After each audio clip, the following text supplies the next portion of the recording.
Bonjour à toutes et à tous, aujourd'hui une petite vidéo sur le storytelling. Si vous êtes dans le milieu du français des affaires ou du marketing, vous pouvez parler de storytelling, le storytelling, mais les mots existent en français, ça s'appelle la narration ou l'art de raconter des histoires. Donc c'est le sujet de ma petite intervention aujourd'hui pour vous dire qu'il y a tellement de façons d'utiliser le storytelling dans l'apprentissage d'une langue, c'est assez incroyable, ça nous aide dans plein de domaines. Mais aujourd'hui, je voulais aborder un aspect en particulier. Dans mon podcast, l'épisode 38 du podcast, je vous parlerai plus généralement de l'art de raconter des histoires. Mais aujourd'hui, je vous parle d'un aspect que j'aime amener dans mes vidéos et dans les séances de coaching individuel. C'est les histoires pour vous expliquer les neurosciences. Donc j'utilise des métaphores et des histoires pour rendre plus simple toutes les connaissances que j'apprends moi sur les neurosciences et le fonctionnement du cerveau pendant l'apprentissage ou quand on parle une langue étrangère. Et donc dans ces connaissances, on parle de neurones, dendrites, de création de circuits neuronaux, on parle des zones du cerveau avec des termes techniques, mais ça ne va pas forcément vous parler. Alors qu'une bonne image, une bonne métaphore avec une petite histoire, vous allez visualiser et vous allez imaginer, vous approprier ce concept qui va d'un coup faire beaucoup de sens pour vous, avoir beaucoup de sens pour vous. Donc, par exemple, une histoire que j'aime bien, c'est pour expliquer ce qui se passe quand on passe du moment où on est débutant, où on a plein de connaissances isolées, des mots de vocabulaire, des concepts de grammaire, mais voilà, c'est comme des petits points isolés dans notre cerveau qui n'ont pas de lien entre eux, ou alors des liens très faibles. Et c'est un petit peu si on imagine qu'on est sur un chemin plein de boue, un chemin boueux, a very muddy path. So there's a lot of mud around you. Et quand vous essayez de faire un pas, d'avancer, c'est beaucoup d'efforts, on se sent collé, like it sticks. On est collé au sol et c'est vraiment très difficile. Il y a peut-être 3 secondes, 5 secondes entre chaque mot. On doit hésiter beaucoup et voilà, c'est ce qui se passe quand on est débutant.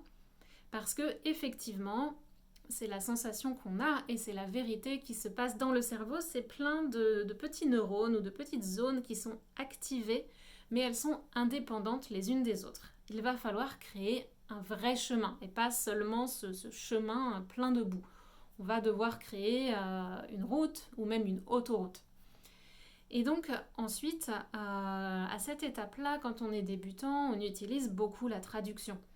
On va entendre quelque chose, on le traduit en anglais ou dans notre langue, et ensuite on comprend en français ce que ça veut dire. Et quand on va parler, on va d'abord penser la phrase dans une autre langue qu'on connaît mieux, puis on va la dire en français. Et vous entendez beaucoup de personnes qui disent « Ah, mais le secret pour parler, c'est de penser en français ». Ok, super, merci. Et comment je peux penser en français ? Moi, j'y arrive pas. Comment tu fais ? Eh bien, c'est à mon avis une combinaison de 2 éléments. Donc, si on imagine notre cerveau, on a parlé de tous ces éléments individuels. Mais le problème, c'est qu'ils sont en plus dans une jungle. Imaginez une grande forêt tropicale avec beaucoup d'arbres, beaucoup de végétation et on ne voit rien. C'est très confus, on ne sait pas où on va, on ne comprend pas comment cette forêt est organisée. Et c'est la matière qui est dans votre cerveau. C'est cette espèce de jungle. Vous avez beaucoup d'informations, mais il n'y a pas de structure, il n'y a pas de logique là-dedans. Donc ce que vous allez faire quand vous apprenez une langue, vous avez toute la partie grammaire, vocabulaire, où vous allez vraiment travailler sur la technique de la langue. Et là, imaginez, c'est un peu comme de prendre une hache, un grand couteau, une machette, et on va aller tailler les arbres, la végétation, on va tout couper, on va organiser, et d'un coup, la forêt, elle va devenir plus familière. Vous allez comprendre comment elle est organisée, et comment cet arbre il fonctionne avec cette autre plante, comment la fleur a besoin de tel ou tel élément pour fleurir et pour s'exprimer. Et donc déjà, ça va devenir plus clair. Vous allez voir le chemin. Et ce chemin, il va commencer à être un petit peu plus structuré dans votre cerveau. Mais il est toujours plein de boue, c'est toujours très difficile d'avancer.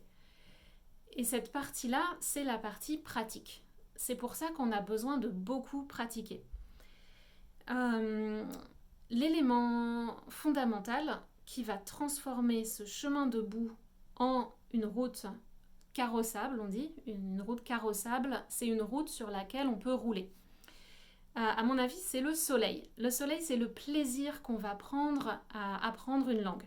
Le soleil, le plaisir, ça va assécher la boue, donc ça va rendre le chemin sec et ça va être possible de marcher sur ce chemin.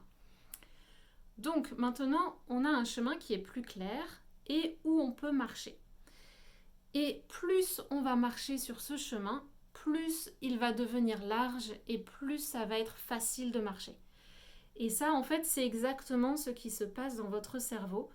C'est les connexions entre toutes cette connaissance qu'on a vue au début de la vidéo. Je vous ai parlé de ces petites connaissances. Maintenant, on a créé des connexions entre elles, des chemins. Et plus vous utilisez les chemins, plus ils vont être larges et rapides. Donc c'est pour ça que les deux éléments vont main dans la main. La partie comprendre la structure de la langue et la partie pratiquer.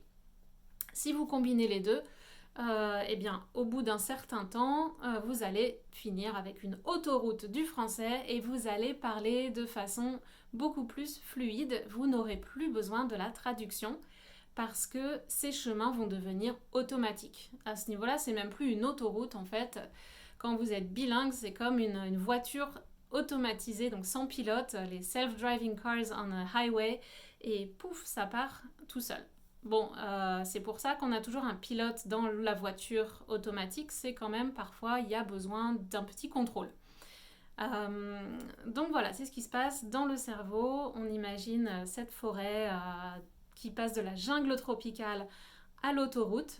Ça prend du temps, ça prend de la pratique, mais si on s'assure de garder ce soleil, ce plaisir, bah voilà, on va enjoy the road, enjoy the path, the destination doesn't matter. On va juste prendre du plaisir sur notre chemin. Et puis, je travaille actuellement sur un projet qui va sortir au mois de mai, qui utilise les histoires. Donc pour cette fois, plus la partie linguistique, la partie grammaire et la partie compréhension.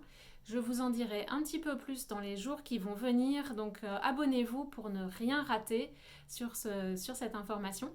Et puis, dites-moi dans les commentaires si vous utilisez les histoires pour apprendre les langues et comment vous les utilisez. Voilà, à bientôt!